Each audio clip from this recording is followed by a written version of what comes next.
Nous allons commencer ce moment. Et avant, je vais demander à Naomi, s'il te plaît, est-ce que tu peux prier pour introduire ce moment de culte? Éternel, mon Dieu, mon roi, je te remercie parce que tu nous permets encore de nous réunir, Seigneur, mon Dieu, mon roi, en assemblée pour pouvoir te louer, t'adorer et aussi, Seigneur, être enseigné, Seigneur, mon Dieu, mon roi. Je prie que tu bénisses ce temps de culte, que tu bénisses, mon Dieu, l'enseignement, les chants et tout ce qui sera fait pendant ce temps-là et que vraiment chacun reparte en ayant reçu quelque chose de toi. Mon âme te loue et te bénit au nom de Jésus-Christ, j'ai prié. Amen. Vous allez bien? Je vous invite à vous lever, on va chanter ensemble. Est-ce que vous êtes dans la joie ce matin d'être là? Et bien, on va chanter de tout notre cœur les merveilles de Jésus notre Seigneur. Amen.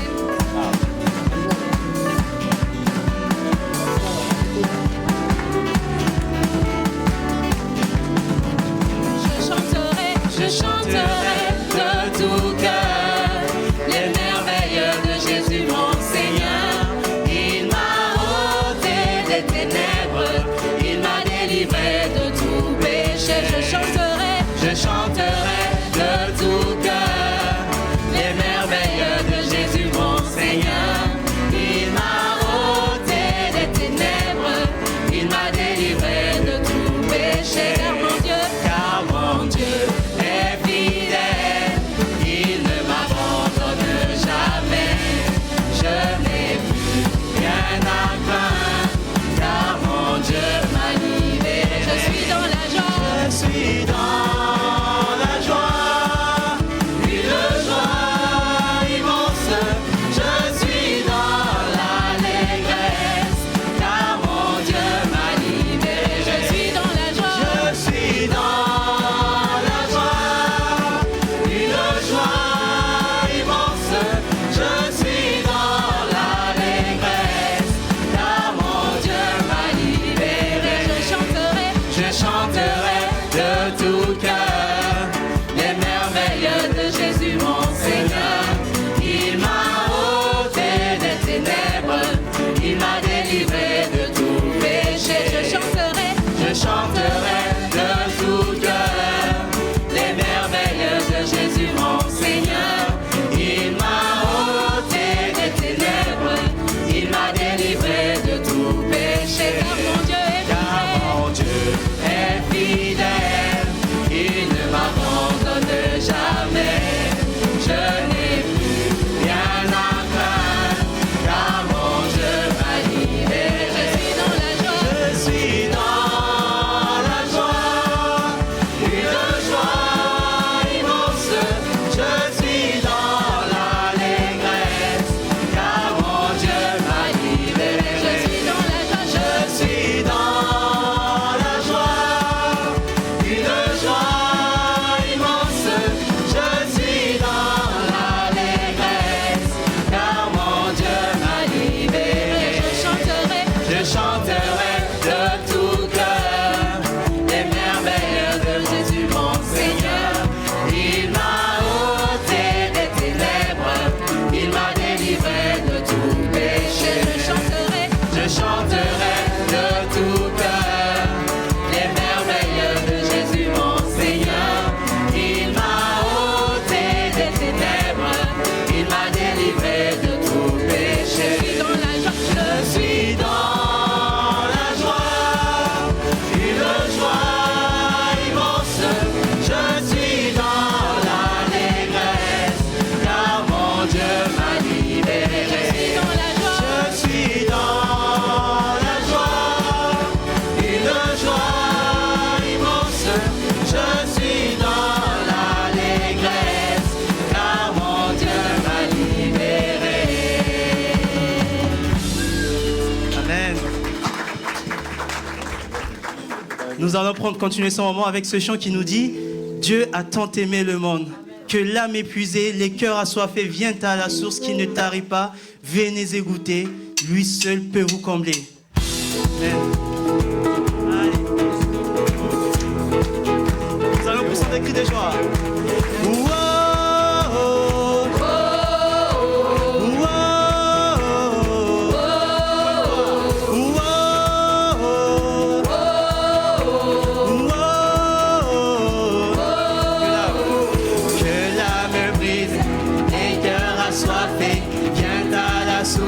qui ne tarit pas. Venez et goûtez, lui seul peut vous combler. Que tous les pécheurs découvrent sa grâce. Quand sa demeure, ils trouvent leur place. Venez et trouvez ce que vous recherchez. car Dieu a tant aimé. Car Dieu a tant aimé chacun de nous qu'il a donné son Fils pour nous sauver. Et ceux qui croiront en lui vivront à jamais.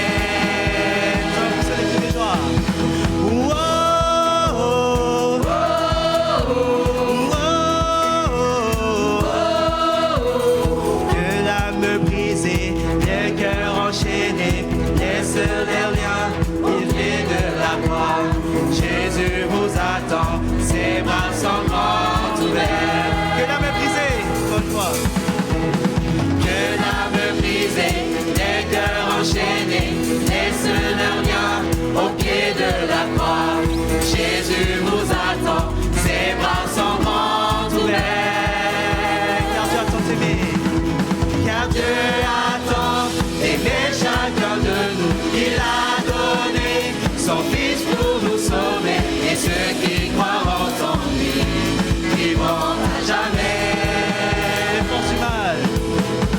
Les forces du mal à jamais sont brisées. Mon âme enfin connaît la liberté. Puis Dieu attend tant aimé le monde. Louez, louez l'auteur de toutes choses. Chantez, chantez les merveilles de son amour. Louez, Louez, louez l'auteur de toutes choses.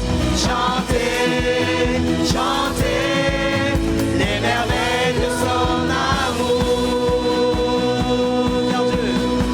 Car Dieu a tant aimé chacun de nous qu'il a donné son Fils. car Dieu a tant aimé. Car Dieu a tant aimé chacun de nous, il a donné son Fils pour nous sauver. Et ceux qui croiront en lui vivront à jamais. Les forces du mal, Les forces du mal à jamais sont brisées. Mon âme enfin donnez la liberté. Oui, Dieu attend tant aimé le monde. que l'âme est brisée. Que l'âme brisée, les cœurs enchaînés, laisse leurs liens au pied de la croix. Oui, Dieu attend tant aimé. Encore une fois, que l'âme est brisée. Et tout mon cœur. Que l'âme brisée, les cœurs enchaînés, laisse leurs liens au pied de la croix. Oui, Dieu attend tant aimé le monde. Seigneur, merci pour cet amour. Seigneur, merci pour cet amour immense, Père éternel. Et ce matin, nous prions encore, Seigneur, que tu puisses nous remplir complètement de toi, Seigneur, et que nous puissions vraiment déborder de ta vie, Père éternel, dans notre vie. Amen.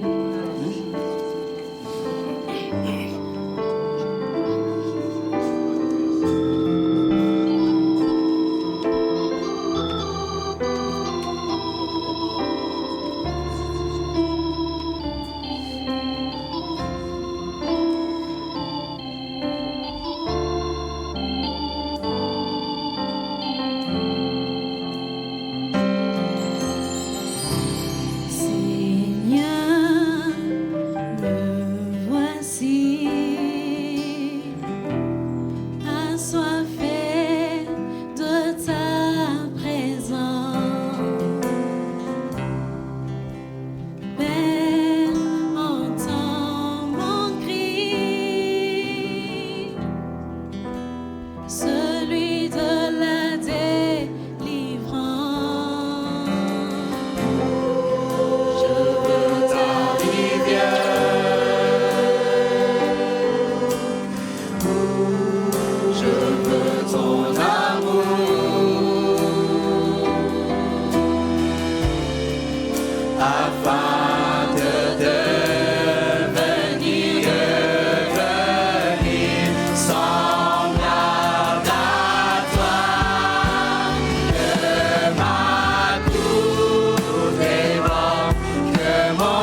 tous les anges et les saints s'inclinent devant toi. Les vieillards déposent leur couronne devant l'agneau de Dieu et chantent. Tu es digne de louange, tu es digne de louange, de toi sont toutes choses, pour toi sont toutes choses, tu mérites la gloire, tu es digne de louange, tu es digne de louange, tu es digne de louange, de toi sont toutes choses, pour toi sont toutes choses, tu mérites la gloire. Nous allons encore le dire, tous les anges et les saints. Tous les anges et les saints s'inclinent devant toi. Les vieillards déposent leur couronne devant l'agneau de Dieu. Et quand tu es digne de louange, tu es digne de louange, de toi sont toutes choses, pour toi sont toutes choses, tu mérites la gloire, tu es digne de louange, tu es digne de louange, de toi sont toutes choses, pour toi sont toutes choses, tu mérites la gloire. Et jour et nuit, nuit et jour, qu'un parfum s'élève. Jour et nuit, nuit et jour, qu'un parfum s'élève. Jour et nuit, nuit et jour, qu'un parfum s'élève. Jour et nuit, nuit et jour, qu'un parfum s'élève. Jour et nuit, nuit et jour, qu'un parfum s'élève. Jour et nuit, nuit et jour, qu'un parfum s'élève. Jour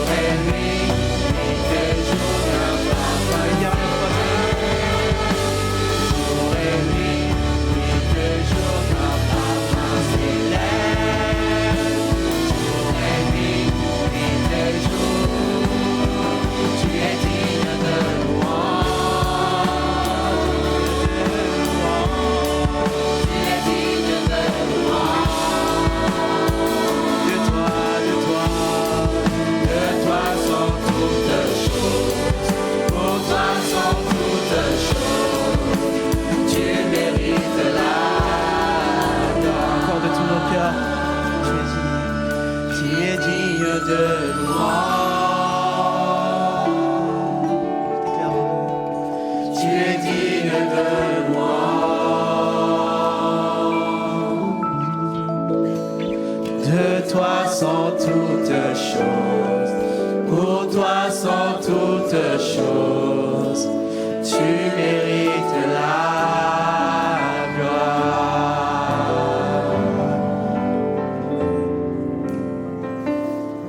Ton nom est le plus grand, ton nom est tout puissant, ton nom est au-dessus de tout. Puissant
devant lui prosterner, entendre ensemble le cantique à l'agneau.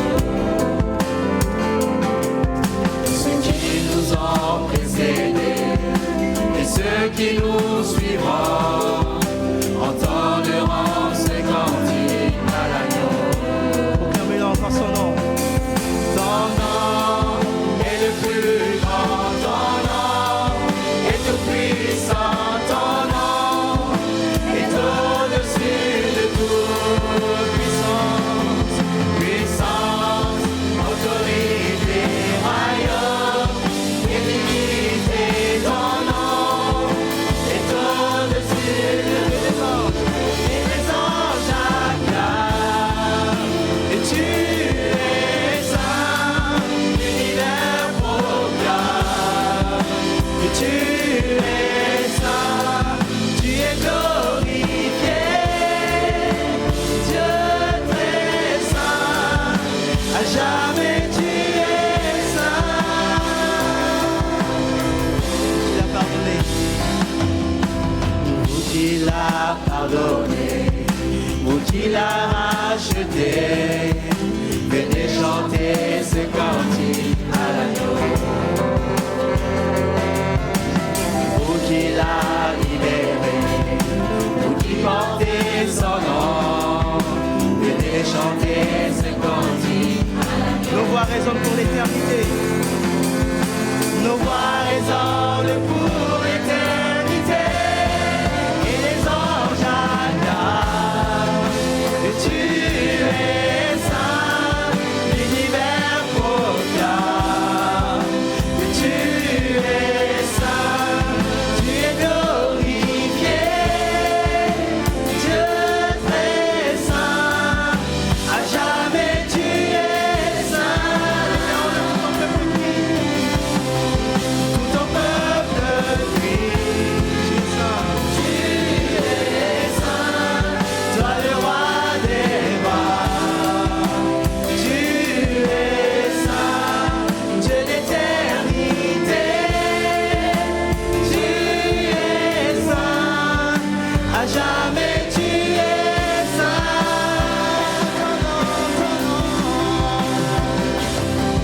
Ton nom est le plus grand, ton nom est tout puissant, ton nom est au-dessus de tout. Puissance, autorité, royaume et dignité, ton nom est au-dessus de tout. Ton nom est le plus grand, ton nom est tout puissant, ton nom est au-dessus de tout. Puissance, autorité, royaume et dignité, ton nom est au-dessus de tous les anges, et les anges acclament. Tu es saint, l'univers proclame. Et tu es saint, tu es glorifié. Dieu très saint, à jamais tu es saint.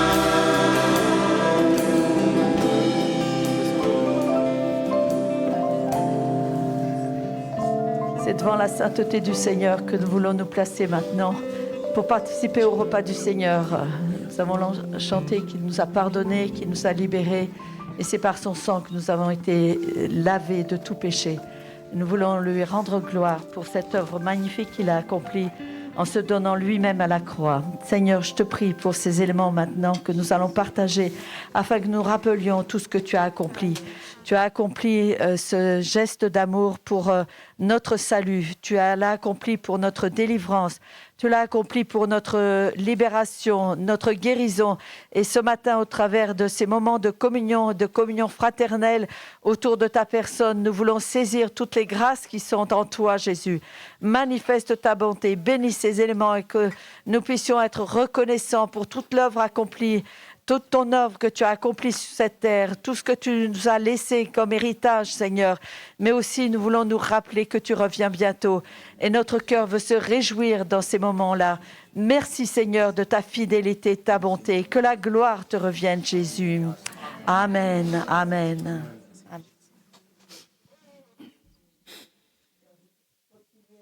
Seigneur, pendant ce temps de partage, et que nous puissions...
soit au nom de Jésus, rien n'est plus fort, rien n'est plus fort, rien n'est plus beau, rien n'est plus grand que le nom de Jésus, que tout l'honneur, toute la puissance, et toute la gloire, soit au nom de Jésus, rien n'est plus fort, rien n'est plus fort, rien n'est plus beau, rien n'est plus grand que le nom de Jésus, que tout l'honneur, la puissance, et toute la gloire, soit au nom de Jésus. La croix a le dernier mot. La croix a le dernier mot. Quand vient la douleur, quand vient la douleur, dans la nuit sombre, la croix a le dernier mot. La croix a le dernier mot. La croix a le dernier mot. Le Sauveur a vaincu. Le Sauveur a vaincu. Brillant de lumière. La croix a le dernier mot. Merci Seigneur, parce que tu as le dernier mot dans nos vies, Seigneur. Et peu importe ce que nous pouvons traverser, Seigneur, nous choisissons de fixer nos regards vers toi, Père éternel, parce que tu as vaincu tout à la croix, Seigneur, et tout est accompli dans nos vies. Merci pour tout ce que tu fais dans nos vies. Dans le nom puissant de Jésus-Christ. Amen. Et je vais laisser le stagiaire.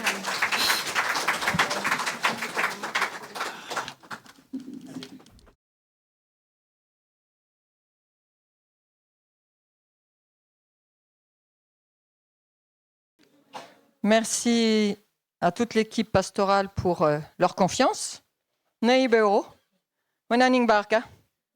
Excusez, c'est un petit aparté entre burkinabés. Parce que je suis Nassar Moara, c'est-à-dire une Mossi blanche qu'on m'appelait là-bas. Mossi, c'est une des ethnies du Burkina. Mais ma couleur me trahit, donc je ne suis pas une vraie Mossi, semble-t-il.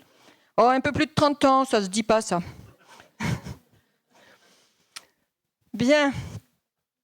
Quelle que soit notre origine, quel que soit le lieu où nous nous trouvons, il est bon, il est agréable d'être ensemble, entre frères et sœurs.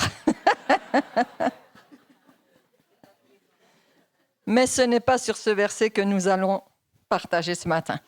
Il semble que vous êtes en train de partager sur les thèmes de relations, c'est ça? Et que dans ce mois-ci, vous êtes sur une relation spéciale. Vous avez commencé, hein? C'est laquelle? Relation avec Dieu, ma relation avec Dieu. Wow! C'est quand même pas n'importe quoi, hein? Et ce n'est pas avec n'importe qui non plus. Alors c'est vrai que les relations, hein, il y en a des diverses, multiples, qui sont parfois soutenues par des motivations aussi très variées, très diverses, bonnes ou moins bonnes. Mais en fait, cette relation sur laquelle vous avez commencé à méditer ensemble, relation avec Dieu, c'est la plus importante parce qu'elle influence toutes nos autres relations.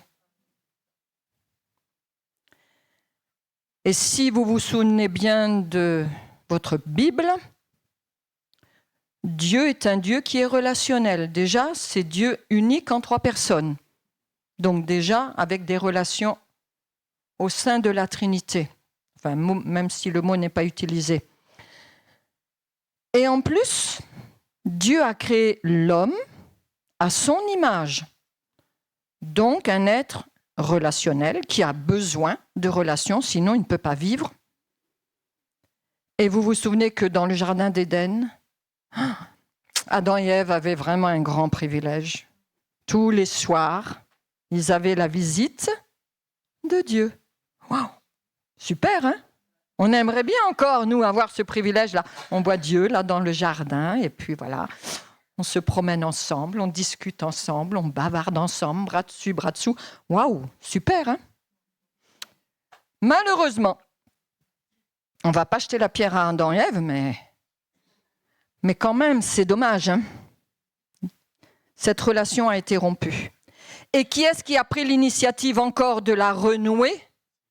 C'est encore Dieu qui a eu pitié, qui nous a fait grâce et a eu miséricorde. Mais malheureusement, souvent, nous, on néglige cette relation. On ne lui accorde pas l'importance qu'elle devrait avoir. La relation que nous allons établir avec Dieu est fonction, en fait, de la connaissance que nous avons de Dieu. Qui est-il pour nous, en fait? C'est qui, Dieu? Est-ce que c'est simplement le Créateur, le Tout-Puissant, celui dont j'ai entendu parler? Est-ce que c'est celui qui peut me bénir, vers qui je peux faire appel quand j'ai des problèmes, des difficultés? Alors, en fait, la recherche, c'est plus sa bénédiction, sa protection. Ce sera une relation plutôt intéressée. Ça peut être aussi par recherche de sécurité par rapport à mon avenir éternel, juste le salut, la vie éternelle, le reste. Dieu, il ne faut pas trop m'en demander, hein? Pas trop m'engager. Non. Mais déjà, au moins, si j'ai le salut, le pardon de mes péchés, c'est pas mal. Ça aussi, c'est quelque peu intéressé quand même.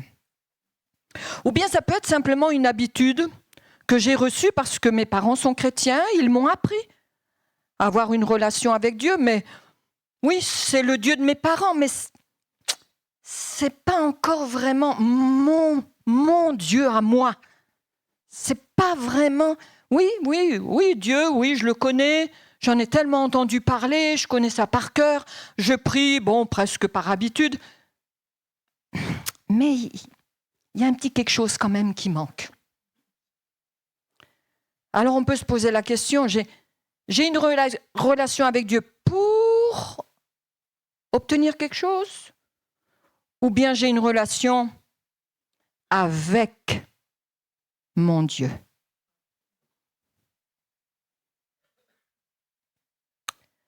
Nous savons qu'en Jésus, nous sommes devenus enfants de Dieu. Donc Dieu, normalement, est devenu notre Père. Malheureusement, parfois, cette notion de Dieu Père est faussée parce que nous avons eu une mauvaise expérience avec un Père, le Père que nous avons eu sur la terre. Ce qui fait que la relation est faussée. Pourtant, Dieu recherche cette relation avec nous. Et quel genre de relation veut-il? Dans Hébreux 4,16, il est dit de nous approcher de son trône avec une pleine assurance, une totale assurance, parce qu'il veut nous accueillir. Et cette possibilité nous est ouverte, toujours dans Hébreux 10, 19, par le sang de l'agneau. C'est Jésus qui, par son sang versé, nous a ouvert la porte. Une porte qui est grandement ouverte, une libre entrée dans le sanctuaire. Et Dieu recherche cette relation. Il attend à ce que nous venions, parce que ce n'est pas lui qui va nous tirer de force. Dieu n'a aucun intérêt dans une relation qu'il va forcer. Ça, c'est pas une relation qu'il va le satisfaire. Cette relation avec Dieu, c'est nous qui allons la construire. Et c'est nous qui en sommes responsables au niveau de la qualité de cette relation avec Dieu. Est-elle prioritaire? Est-elle secondaire? Combien de temps j'y consacre? Quelle est la place que je donne à cette relation avec Dieu? Au milieu de toutes les autres relations que j'ai, parce qu'elles sont multiples, je ne vais pas les citer. Ce que Dieu veut, c'est une relation d'intimité. Vous savez ce que c'est un ami intime, par exemple? Je ne sais pas, dans les jeunes, là, il y en a peut-être qui en ont, mais dans les adultes aussi, on a besoin d'amis. On n'en aura pas des milliers. On a des amis, des copains, des copines, mais un ami intime. C'est quoi un ami intime? C'est quelqu'un avec qui vraiment on a une relation forte, un attachement tout spécial, tout particulier, qui est fait d'affection, d'amour, de confiance, de fidélité. C'est une relation choisie. On se choisit pour devenir des amis intimes et on construit cette relation avec le temps. Au début, oui, bon, elle est là, mais plus on passe de temps ensemble, plus on se voit, plus on partage, plus on se confie l'un à l'autre, plus cette relation va se renforcer. Et plus notre connaissance mutuelle va se développer. Et plus on se connaît, plus cette relation encore se renforce. Vous voyez, c'est plus on se connaît, plus la relation se renforce, mais plus on passe du temps ensemble, plus on apprend encore à se connaître. Et c'est ce que Dieu souhaite avec chacun d'entre nous. Le prophète Amos dira, 2 hommes, 2 femmes, marchent-ils ensemble sans s'être concertés? C'est un choix. Et Dieu s'attend et il attend de nous que le choix vienne de nous, que nous disions à Dieu, voilà, moi je veux faire de toi maintenant mon ami intime. Mais il faut pouvoir développer et entretenir cette relation. C'est une relation que Dieu veut cœur à cœur. Un cœur à cœur. Vous savez ce que ça veut dire, hein? Un cœur à cœur. Mais pour que cela devienne un cœur à cœur, il faut que nous ayons une discipline de vie. Il faut que nous mettions d'un temps à part, un temps régulier, pour que nous puissions nous retrouver. Vous savez, quand vous avez un ami, des fois vous dites « Oh mince alors, il y a ça et ça, je ne vais pas encore pouvoir le voir, on avait rendez-vous, et puis voilà, c'est faussé. » Et puis ça crée une souffrance, c'est dire « Mince alors, on ne va pas pouvoir se voir. » Zut alors, j'allais dire, pardon. Les amis aiment à passer du temps ensemble, soit manger, soit bavarder, soit se balader, peu importe les activités, mais ils aiment être ensemble. Et quand malheureusement ce n'est pas possible, ils souffrent. Ça crée une souffrance, un manque. Alors ils se téléphonent ou ils s'envoient des petits mots. Maintenant, il y a les SMS, il y a tout ça. Je ne parle pas des réseaux sociaux parce que là, moi, je suis pas là-dedans et puis je ne conseille pas trop. Ben bref. Mais si on veut développer ce cœur à cœur avec Dieu, ce n'est pas Dieu qui va venir nous dire, voilà, je voudrais... Non, c'est à nous à faire cette démarche de mettre à part un temps régulier où je vais venir le rencontrer. Dire, oh Dieu, ça y est, je suis là. Mais un temps fixe, un temps régulier. Sinon, si on fait ça quand j'ai le temps, ce ne sera jamais fait. Il faut nous fixer un temps. Et ça, c'est un problème de discipline dans nos vies, dans nos plannings. Il faut trouver le temps. Je ne vais pas vous dire, il faut faire à telle heure ou à telle heure, de telle heure à telle heure. Parce que pour chacun, le planning des activités est différent. Que ce soit sur le plan professionnel ou autres activités. C'est à chacun de trouver le meilleur moment où il va pouvoir être avec son Dieu sans être dérangé. En laissant le téléphone, en laissant les réseaux sociaux, en laissant tout ça. Un temps, je viens pour rencontrer mon Dieu. Et quand je viens pour le rencontrer, ça va être pour l'écouter. Ça va être pour parler avec lui. C'est-à-dire, c'est un échange. Un cœur à cœur, c'est un échange. Pour l'écouter, j'ai la parole. Je lis, je médite. Vous savez, souvent, maintenant, c'est bien et c'est pas bien.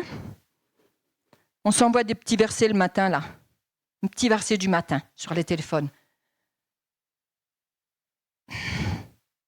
C'est bien, mais c'est un petit encas. C'est même pas un petit déjeuner, ça. Juste un verset, je le lis. Ah, merci Seigneur. Bon, tu bénis ma journée. Bye bye. Oh. Ah non, quand même. Ça, vous faites ça avec un ami? Votre ami va dire, bon, bah dis donc, ouais, ça va. Hein, on ne peut pas se voir plus longtemps, non, on peut pas. On n'a jamais le temps de discuter, là. Moi, je voulais te parler de ça, mais... Non, t'as jamais le temps. Ah, je crois que Dieu, de temps en temps, pourrait nous dire la même chose. Ben, écoute, moi, je veux bien t'écouter, je veux bien te parler, mais... T'as jamais le temps. Tu m'écoutes jamais. Je voulais te dire ça et ça, je voulais t'avertir de... Mais, bah, t'étais pas là. Donc, j'ai pas pu t'avertir, j'ai pas pu te le dire à l'avance, t'étais pas là. Je t'ai cherché, je t'ai attendu, mais personne. Lire pour méditer ensuite, parce que c'est vrai, après, je vais partir dans mes activités, mais il faut que ça reste dans ma tête, j'y réfléchis, j'y repense. Ça peut être sujet de prière, en lisant, tout en lisant. Ah, Seigneur Dieu, mais oui, il me parle. C'est sa lettre qu'il m'envoie, c'est son petit mot à lui pour moi. Donc je l'entends me parler. Je vais dire, j'entends. Bah oui, mais il n'y a pas que ces oreilles-là, il y a l'oreille du cœur qui entend Dieu lui dire, attention, fais ceci. Ah non, ne fais pas comme un tel. Mais écoute, aie confiance, regarde ce que dit ma parole. Voilà, je t'ai promis ça. Ben voilà. Il faut savoir entendre Dieu nous parler par sa parole. Faire silence. Seigneur, est-ce que tu as quelque chose de particulier à me dire? Et puis échanger, parler, lui faire connaître. Voilà, dans la journée, là. Tu sais, Seigneur, j'ai un petit peu peur, je dois rencontrer ma responsable, puis tu sais qu'elle n'est pas trop facile, là. Qu'est-ce qu'elle va me dire encore? Comment je vais lui parler? Il faut vraiment que tu m'inspires, tu me donnes ta patience, puis les bons mots, hein, attention et tout. Mais si vous n'avez pas le temps, si c'est seulement 5 minutes, vous n'aurez pas le temps de lui exposer tout ça. Et il n'aura pas le temps de vous conseiller, de vous encourager. Prenez du temps. Le psalmiste dans le psaume 62, 9 dit « Épanchez vos cœurs devant lui ». Qu'est-ce que ça veut dire? Épanchez, répandez, videz votre cœur devant Dieu. Faut pas garder, épanchez, répandez, dites, ne gardez rien. Il n'y a pas de jardin secret entre amis intimes. Et avec Dieu, il ne peut pas y avoir de jardin secret de toute façon. Apocalypse 2, 23 dit « Je sonde les reins, je sonde les cœurs. » Dieu, Jésus, connaît nos pensées, nos désirs intimes. Rien n'est caché. Donc même si vous voulez lui cacher des choses, ça sert à quoi? De toute façon, il les voit. Donc, répandez vos cœurs devant Dieu. Si vous avez des peurs, si vous avez des craintes, vous avez un échec, vous avez fait une faute, mais dites-lui honnêtement, « Oh Seigneur, pardon, j'ai fait ça, ou j'ai dit ça, ou j'ai pensé ça, ou bien j'ai regardé ça. Seigneur, pardon, pardon, pardon. » Ou bien, « Oh Seigneur, tu vois, il y a telle chose, telle responsabilité, mais ça me fait trop peur. Il faut que tu viennes m'aider. » Et puis il va vous répondre. Tout en lisant la parole. « Oh, c'est vrai, Seigneur, j'avais oublié, tu as promis ça, mais j'ai pas à avoir peur. Oh, merci. » Voilà l'échange. Vous échangez, vous lui parlez, Dieu vous parle par sa parole, dans votre cœur, dans votre esprit. Une pensée vient, c'est Dieu qui vous parle, sachez le reconnaître. Toujours dans le psaume 142, 3, le psalmiste dit « Je répands ma plainte devant lui ». C'est David, poursuivi par Saül. Il dit « Je répands ma plainte ». Je lui dis, je lui raconte. Il se plaint. Ben, n'ayez pas peur de vous plaindre devant Dieu. Même si vous n'êtes pas d'accord avec ce qu'il vous demande ou ce qu'il vous fait faire ou je ne sais ce qui vous arrive dans la vie, ben dites-lui honnêtement. Dites-lui, je répands mon cœur. Je lui dis, je lui raconte. Je ne suis pas d'accord avec ça. Je lui dis mes émotions, je lui dis ma crainte, mes peurs. Tout. Dieu est capable de tout entendre. Or, des fois, il va rire. Hein. Je suis sûre, des fois, toute seule, moi, je dis, Seigneur, tu dois bien rire de ce que je te raconte là. Hein. Eh bien, laissez-le rire. Laissez-le rire. Oui, de toute façon, il nous connaît. Il connaît nos faiblesses. Il connaît nos envies. Il connaît des fois, on est un petit peu foufou dans nos raisonnements. Mais il va rire. Puis après, il va vous conseiller. Mais échanger, ça va vous faire du bien à vous. répandez vos cœurs. Paul disait, 1 Thessaloniciens 5, 17, priez sans cesse. Ce n'est pas être à genoux 24 heures sur 24, sinon comment vous allez faire pour manger, pour aller travailler et tout ça. Mais ce cœur à cœur, ce n'est pas seulement, uniquement dans le temps que l'on fixe pour être à Dieu, avec Dieu chez soi, là. On a un temps, et ça, il ne faut pas le négliger. De ce temps-là va dépendre la suite de notre cœur à cœur.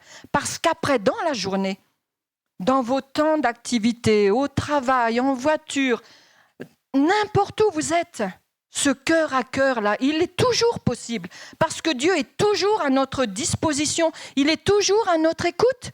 Son regard est toujours sur nous. C'est ce que dit sa parole. Son regard est étendu sur toute la terre. Et il soutient le cœur de ceux qui sont à lui. Il nous écoute, il nous voit, il nous suit. Il est toujours avec nous. Jésus a dit, je suis avec vous. C'est sûr? C'est sûr? Alors soyez aussi avec lui tous les jours et constamment, 24 heures sur 24. Moi, dans ma voiture, souvent, je bavarde avec Dieu. Puis des fois, il me fait des trucs importants. Je dis, ah bon, Seigneur? Oh. Attention, regardez la route.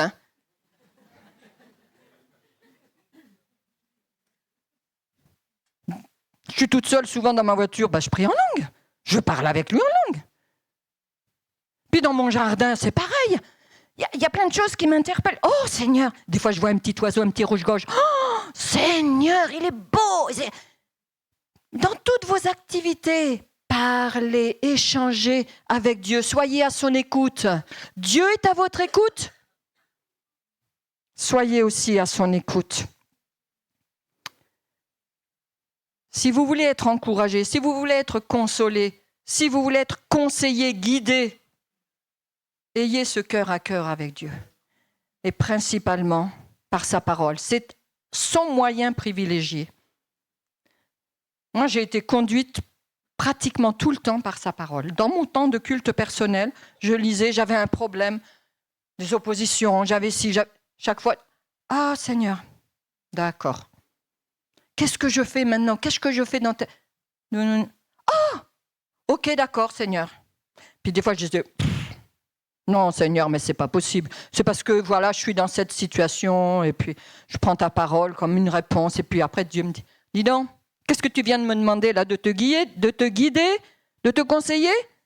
Oh, pardon, Seigneur, excuse. Des fois, on met en doute, on lit quelque chose, puis on dit, est-ce que c'est vraiment? Puis, dans notre cœur, Dieu dit, oh, tu m'écoutes ou tu m'écoutes pas? Je te réponds là. Pardon, Seigneur. Pardon. Dieu veut aussi se révéler à nous. Amos 3,7 dit, le Seigneur l'Éternel ne fait rien sans avoir révélé son secret à ses serviteurs, les prophètes. Mais il faut savoir l'écouter. Dieu veut se révéler à nous révéler sa personne, sa manière d'agir, ses préoccupations pour notre vie, pour notre famille, pour l'Église, pour le monde. Il veut partager aussi ses souffrances parfois, ses déceptions et tout ça. Il veut nous confier des missions, nous dire, tu vois, telle personne, elle a besoin d'un petit secours là. Tu veux pas aller la voir?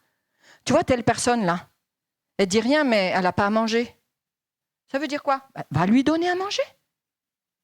Et tout ça, faut savoir écouter. Quand Dieu a décidé de châtier Sodome et Gomorrhe, il s'est souvenu de quelqu'un, un ami, Abraham. Dans Jacques, il est dit qu'Abraham était l'ami de Dieu. Et Dieu dit, dans Genèse 18, « Cacherai-je à Abraham ce que je vais faire ?»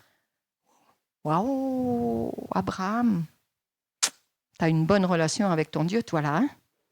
Est-ce que je vais lui cacher ce que moi, Dieu, je vais faire? Et ça a permis à Abraham d'intercéder. Et puis il y en a un autre, Moïse, dont il est dit que Dieu parlait à Moïse dans Exode 33 Il lui parlait face à face, comme un homme parle avec son ami. Il lui parlait face à face comme un homme parle à son ami. Et vous savez, Moïse avait la conduite d'un peuple qui était très spécial et très difficile. Un jour, il est avec Dieu, le lendemain, il abandonne. Un jour, il revient et il abandonne. Bref. Dieu a été fatigué. Il s'est mis en colère, surtout après le retour des espions qui étaient allés voir Canaan. Et il a dit à Moïse, écoute, j'en ai ras-le-bol. Il n'a pas dit comme ça, mais vous comprenez ce que ça veut dire. Il a fait part de sa colère à Moïse et il a dit, mais je vais les détruire et je vais faire de toi une grande nation. Et Moïse est tombé sur ses genoux. Non, Dieu, ce n'est pas possible. C'est contraire à ton alliance. Souviens-toi, tu as promis à Abraham, à Isaac, à Jacob. Souviens-toi de tes promesses. Et puis, si tu fais ça, le peuple d'Israël, le peuple d'Égypte t'a vu faire les miracles. Et maintenant, il va dire, mais ah bon, il les a fait sortir d'Égypte pour aller les tuer dans le désert, là, mais c'est quoi ce Dieu-là? Et puis les nations vont dire, que tu es un Dieu impuissant parce que tu n'as pas su les protéger. Moïse intercède, dit, non Dieu, tu ne peux pas faire ça, tu ne peux pas. Et que fait Dieu? Ok, je pardonne à ce peuple comme tu me l'as demandé. Et après, pour le veau d'or, la même chose, colère de Dieu. Et Moïse lui-même aussi va ressentir cette colère, il va l'exprimer, il va briser les tables. Mais en même temps, après, il va devant Dieu, il intercède, il dit, non, pardonne à ce peuple, souviens-toi de ce que les nations païennes vont dire sur toi, souviens-toi, c'est ton honneur, c'est ton nom. Si tu veux, efface mon nom du livre de vie, mais pardonne à ton peuple. Je ne veux pas que tu fasses de moi une nation. Moïse connaissait son Dieu, connaissait ses alliances, ses promesses, connaissait ses déclarations. Et l'honneur de Dieu, l'honneur de son nom, pour lui, c'était plus important que sa propre personne dont Dieu voulait faire une nation. Moïse connaissait son Dieu, il avait vraiment un cœur à cœur avec Dieu. Et c'est pour ça qu'il a pu dialoguer et faire revenir Dieu sur ses décisions. Alors parfois on dit, mais ouais, vous dites Dieu parle, mais moi, Dieu ne me parle jamais, je ne l'entends pas. Mais oui, mais justement, l'écoute que l'on va développer dans ce temps de culte personnel, le temps qu'on va mettre à part pour Dieu, l'habitude qu'on va prendre de l'écouter dans nos activités, dans nos journées, va développer notre sensibilité. On va finir par apprendre à reconnaître la voix de Dieu au milieu de toutes les autres. Parce que la voix de Dieu, on la reconnaît à la fin. Elle se fait entendre dans notre cœur, elle se fait entendre dans la paix, elle se fait entendre dans par sa parole, elle se fait entendre par certaines circonstances, par le biais d'un ami lors d'une conversation. On finit par reconnaître la voix de Dieu, mais il faut que nous ayons cette habitude d'avoir ce cœur à cœur avec Dieu. Jésus dit dans Jean 10,4, les brebis me suivent parce qu'elles connaissent ma voix. Elles connaissent la voix du berger. Job dit, 33,14, Dieu parle. Dieu parle. Tantôt d'une manière, tantôt d'une autre, mais nous ne l'entendons pas. Nous ne savons pas la reconnaître. Notre oreille n'est pas sensible et il ne sait pas reconnaître quand Dieu parle. Alors Dieu va parler. Oh, je t'ai parlé. On continue nos... Oh, écoute, je te dis ceci, cela. Puis nous, on ne fait pas attention, on continue. À la fin, que fait Dieu? Va finir par se taire puisqu'on n'arrive pas à le reconnaître, à reconnaître sa voix. Il faut que nous développions cette écoute pour que notre cœur, notre oreille devienne sensible et sache reconnaître la voix de Dieu. Ce cœur à cœur va avoir une influence sur notre vie entière. Vous savez, des fois, quand il y a deux amis, ils sont tout le temps ensemble, ils finissent par... il y a des choses qu'on dit... Bon, ah bon? Oh ben, il est en train de... Comment on dit? de dépeindre sur son ami là, hein. Ça influence le fait d'être ensemble. On finit par faire des choses, même les mêmes choses que l'autre, ou penser de la même façon. Bien, notre temps de cœur à cœur, cette relation intime avec Dieu, va influencer notre vie dans bien des domaines. Jean 15, vous connaissez la parabole de la vigne, du cep et des sarments. Jésus et le cep, nous sommes les sarments. Mais pour qu'un sarment vive, il faut qu'il soit attaché au cep. C'est-à-dire, il y a justement ce partage de vie. La vie du cep nous est transmise. Elle vient en nous, dans ce sarment que nous sommes. Et aussi longtemps que ce cœur à cœur va être là, la vie de Jésus va être en nous. Et c'est cette vie de l'esprit en nous qui va nous influencer dans tous les domaines de notre vie. Paul dit dans Galates 2:20, ce n'est plus moi qui vis. Alors bien sûr, physiquement, j'ai toujours mon corps. J'ai toujours les mêmes yeux, les mêmes bras, la même taille, etc. Je ne parle pas du poids parce que ça peut changer. Physiquement, c'est toujours moi, mais intérieurement, c'est Christ qui vit en moi. C'est Christ qui vit en moi. Donc si c'est Christ qui vit en moi, c'est lui qui va s'exprimer au travers de moi, au travers de ma bouche, au travers de mes actes, au travers de mon comportement. C'est lui qui va influencer mes émotions, mes désirs, ma volonté, etc., etc. Un des désirs que ce cœur à cœur va susciter en moi, c'est de faire la joie de mon Dieu.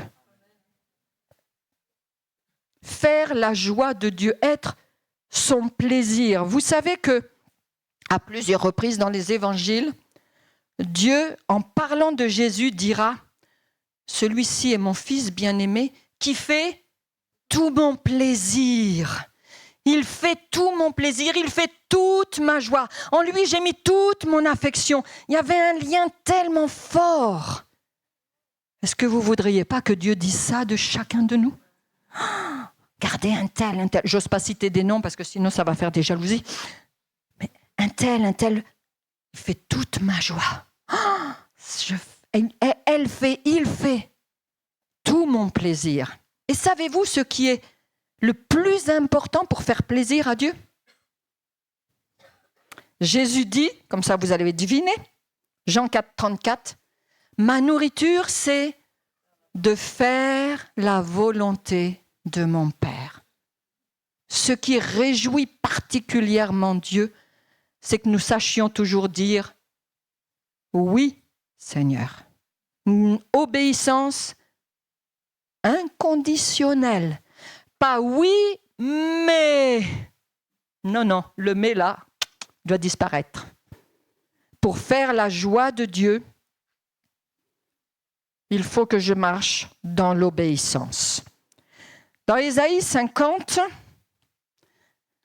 versets 4 et 5, il est dit « Le Seigneur l'Éternel m'a donné une langue exercée pour que je sache soutenir par la parole celui qui est abattu. » Mais comment se fait-il que Dieu ait donné cette langue exercée afin de bénir, de soutenir ? On lit le verset suivant.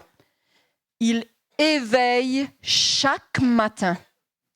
Il éveille mon oreille. » Alors, l'oreille du cœur. Pour que j'écoute comme écoute des disciples. Savoir écouter pour dire oui, pour obéir, en vue de pouvoir devenir entre ses mains source de bénédiction. Œuvrer de sa part, bénir de sa part, parler de sa part, agir de sa part, etc., etc. C'est pas écouter pour ensuite oublier et ne rien faire. C'est j'écoute pour savoir qu'est-ce que Dieu attend de moi. Ça peut être pour moi-même, des changements dans ma vie, des abandons, d'autres choses. Ça peut être pour quelqu'un. Qu'est-ce que Dieu attend de moi ? Hébreux 11, il est dit d'Abraham, quand l'appel de Dieu a retenti, Abraham est parti sans savoir où il allait. Abraham, tu vas où? Tu pars? Oui, je pars. Et tu vas où? Je ne sais pas. Pardon? Abraham, tu vas où? Je ne sais pas. Mais oh, tu es fou, Abraham. Non? Mais tu vas où? Dieu m'a dit de partir. J'ai dit oui, parce que un pas après l'autre, Dieu va ouvrir le chemin et va me dire, voilà, maintenant tu vas là, ensuite tu vas là, ensuite tu vas là. Et j'obéis, c'est tout.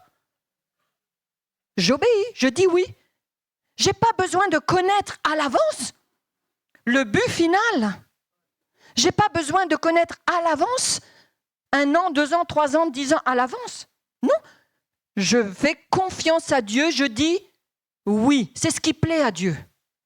Dieu me dit, va là-bas ou fais ceci, prends telle direction.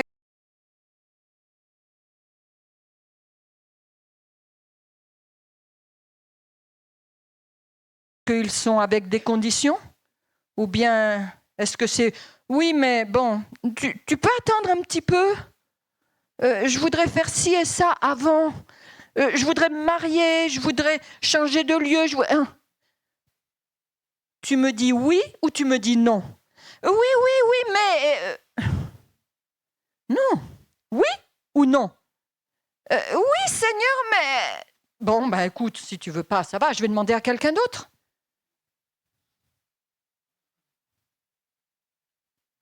Vous savez, on a chanté, j'ai admiré les chants ce matin, c'était très beau. Il y avait de très belles déclarations. Mais vous savez que ce que l'on chante, ce que l'on dit, dans les prières ou entre nous et tout ça, qui les entend? Il entend tout, hein? Il y a des déclarations que l'on fait. Dieu les entend, il les retient. Il y a des prières que l'on a faites, Seigneur, change-moi, transforme-moi. Et tout. Nous, on oublie, puis lui, Dieu n'a pas oublié. Et parfois, on passe par des temps difficiles, d'épreuves, et puis tout d'un coup, on dit, mais Seigneur, mais tu te souviens, tu m'as demandé de te changer, de te transformer? Ben, je suis en train de le faire. J'utilise ce moyen pour répondre à ta prière. Mais tu avais oublié, moi, je n'ai pas oublié. Et dans les chants, on fait des déclarations. Dieu s'en souvient. Dieu s'en souvient. Il y avait des très belles déclarations ce matin. Dieu est fidèle et ce qu'il attend de nous, c'est que nous puissions l'être aussi. Et puis ce cœur à cœur, mais il faut que j'aille vite parce que là je commence à parler un peu trop. Ce cœur à cœur développe aussi notre confiance en lui. Dans ces temps d'échange, de partage, la connaissance mutuelle se développe et donc je vais apprendre à toujours mieux connaître Dieu dans ce temps de cœur à cœur. Et plus je vais le connaître, plus je vais lui faire confiance parce que je sais que c'est un Dieu de vérité qui ne ment pas, qui ne se trompe pas, qui tient ses engagements, qui tient parole, qui agit selon ce qu'il déclare, qui est tout puissant, etc., etc. Vous connaissez tous les qualificatifs de Dieu. Et donc, Seigneur, si tu dis, voilà, je te fais confiance, puis c'est tout. Pourquoi? On ne va pas discuter. Dieu a dit, ok, je te fais confiance, Seigneur. Hein? Abraham, tu pars. Ok, je pars. Et Dieu a pourvu. Abraham, tu auras un enfant. Ok. Ah oui, mais à un moment donné, le doute est venu et malheureusement, il y a les conséquences. Dieu m'a dit, tu pars. Malgré toutes les oppositions. Je dis, ok, Dieu, je pars. Maintenant, tu te débrouilles, tu payes. Hein? Mais c'est ça. Mais c'est ça. Dieu nous donne un ordre. Dieu nous demande quelque chose. Notre responsabilité, dire, oui, Seigneur. Et j'ajoute rien. Hein. Si, je te fais confiance. Là, je peux l'ajouter. Mais pas mais. Non, non. Je fais confiance. J'agis. J'obéis.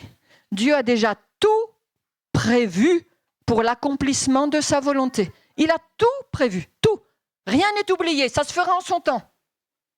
Mais il va pourvoir. S'il y a des besoins, il a prévu d'y pourvoir. Besoin de matériel, financier, besoin d'ouvriers, besoin de collègues, etc. Il a tout prévu. Et même s'il y a des temps difficiles, de toute façon, lui sera là toujours. Donc vous ne serez jamais seul. Non, jamais tout seul. On ne sera jamais seul. Dieu sera toujours là avec nous. Psaume 33, 9 dit, Dieu dit et la chose arrive. Il ordonne et elle existe. Et dans Nombre 23, 9, il est dit que Dieu n'est pas un homme pour Dieu de vérité, je lui fais totale confiance, totale confiance. Puis ce cœur à cœur aussi a ce pouvoir de nous transformer complètement. 2 Corinthiens 3, 18, il est dit que nous sommes transformés de gloire en gloire par l'Esprit du Seigneur. Ce n'est pas notre œuvre. C'est parce que nous sommes en relation avec Dieu, une connexion intime. Moi en lui, lui en moi. Connexion que j'entretiens, que je développe.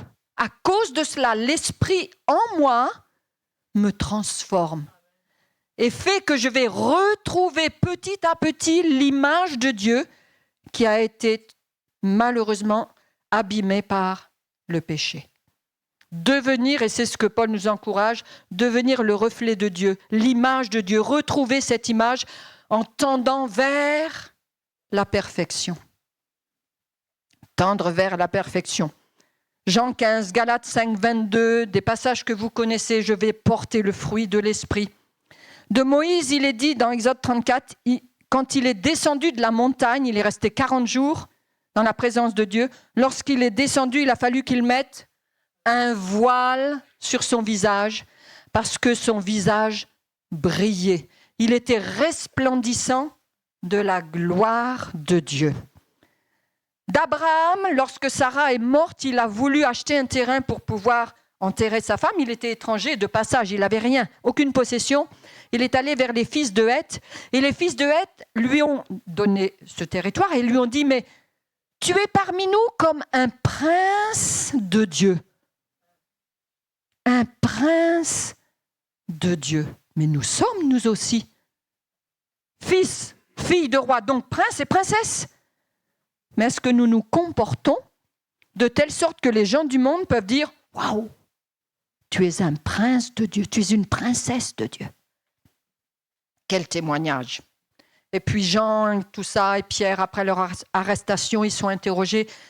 Et le Sanhédrin, tous les grands, là, ils disent ils les reconnurent pour avoir été avec Jésus. Ça se voyait dans leur comportement, dans leur façon de répondre et tout ça, leur sagesse. On les reconnut pour avoir été avec Jésus. Dernier point, ce cœur à cœur ne va faire que renforcer, développer notre amour pour Dieu. Plus on connaît Dieu, plus il se révèle à nous, plus on l'entend, plus on l'aime. J'espère que c'est comme ça dans les couples aussi. Notre amour ne fait que grandir parce qu'on découvre. On ne fait que découvrir qui est Dieu. Il est tellement merveilleux, tellement grand, tellement puissant, tellement bon, tellement miséricordieux, tellement patient avec nous. Enfin, en tout cas, pour moi, il est patient, mais je crois qu'il l'est avec tout le monde. Et quand on aime quelqu'un, rien n'est trop beau pour lui. Rien n'est trop beau pour lui.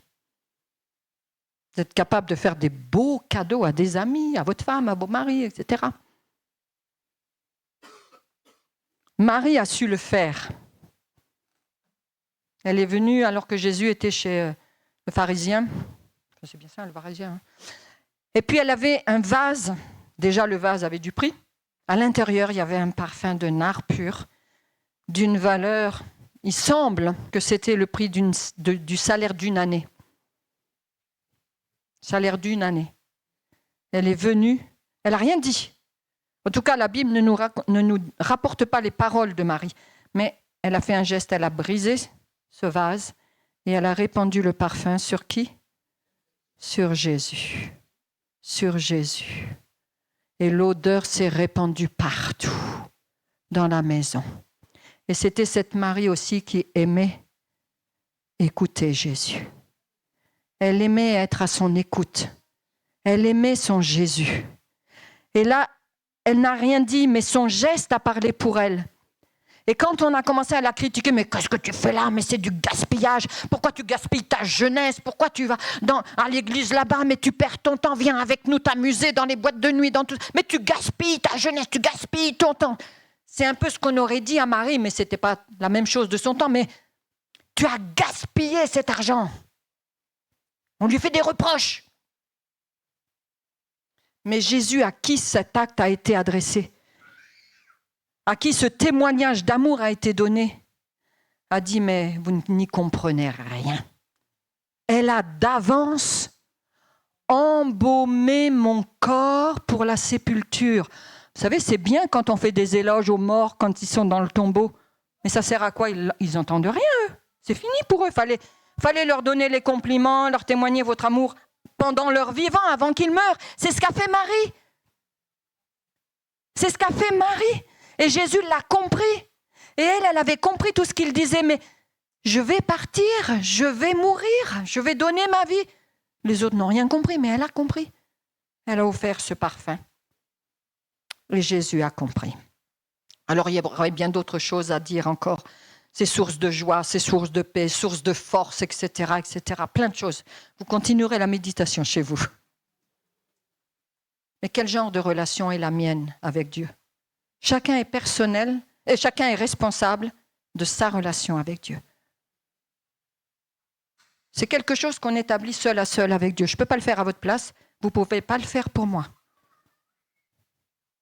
Mais Dieu attend ce genre de relation et il veut l'établir avec chacun. Il n'y a pas des privilégiés, il n'y a pas des petits chouchous. Dieu veut cette relation d'intimité avec chacun. Et je souhaite que vous puissiez désirer ce genre de relation. Et avant de terminer, j'aimerais qu'on se souvienne un des chants, se souvienne qu'est-ce qui a permis que nous qui étions séparés de Dieu, esclaves du péché, nous puissions retrouver et avoir ce genre de relation intime avec notre Dieu, avec notre Père, avec notre ami. C'est Jésus. C'est la souffrance sur la croix. Je crois que de temps en temps, il est bon qu'on y repense et qu'on y revienne un petit peu. C'est beau ce que nous vivons avec Dieu, ce que nous pouvons vivre avec Dieu, ce que Dieu nous offre. C'est très beau. Mais cela a eu un prix pour Dieu le Père et pour Dieu le Fils. Dieu a livré celui qu'il aimait, celui dont il dit « Il fait la joie de mon cœur ». C'est mon bien-aimé. Et il ose le sacrifier. Et Jésus lui-même a été d'accord. Il a dit « Oui, Père, je vais le faire ». Mais il a été seul sur la croix. Il a été seul sur la croix. Mon Dieu, pourquoi? Pourquoi m'as-tu abandonné? Et ça, il le vivait déjà avant la croix dans Gethsémanée, au point où sa sueur s'est transformée en grumeaux de sang tellement était grande. Son appréhension, sa souffrance, sa terreur. Il était terrifié. Mais il est allé jusqu'au bout pour que nous puissions vivre cette relation intime, cœur à cœur, avec Dieu. Cœur à cœur avec Dieu. Ne négligeons pas ce cadeau que Dieu nous offre, mais qui a coûté tellement au Père et au Fils. Le Père s'est détourné de Jésus. Au moment où il a été chargé de nos péchés, de la condamnation. Le Père ne pouvait pas, il est saint, ne peut pas regarder le péché, c'est impossible. Mais imaginez la souffrance du Père. Lui-même a souffert. Et Jésus qui est là, seul, Père, mais pourquoi tu m'abandonnes? Pourquoi tu m'abandonnes?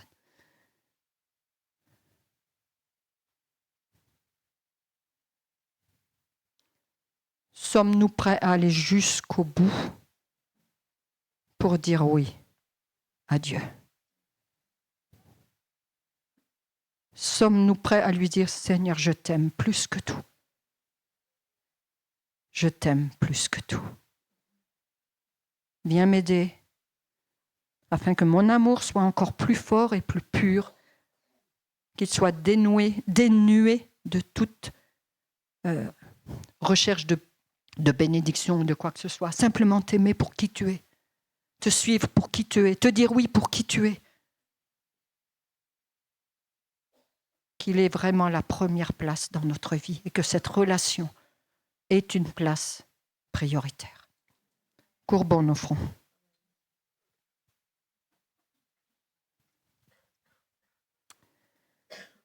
Seigneur, nous te demandons pardon parce que trop souvent nous avons négligé ta personne.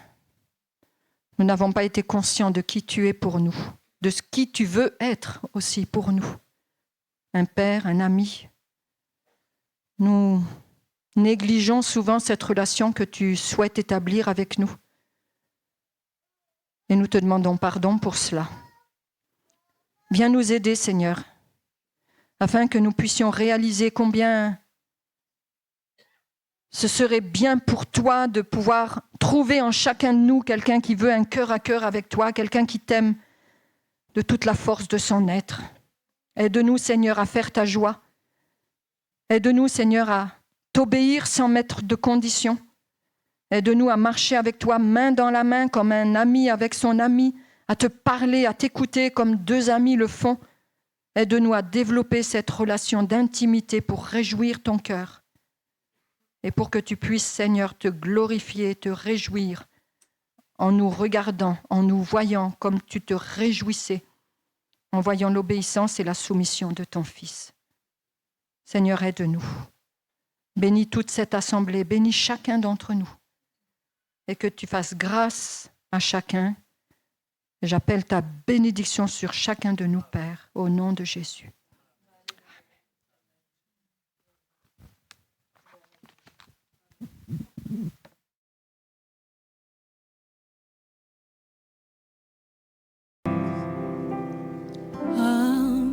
De douleur, Fils de Dieu, trahi par les siens, le fardeau de notre péché sur Jésus fut posé.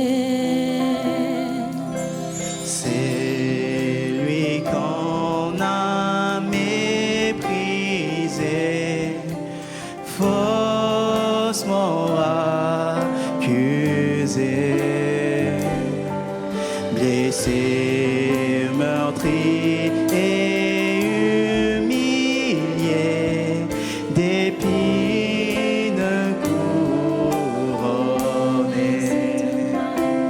Oh, cette croix, ma rédemption, où ton sang coula pour moi. Que mon âme s'écrie, Alléluia.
lui dire toutes nos louanges, que toutes nos louanges lui soient rendues.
louange à toi, Seigneur Jésus.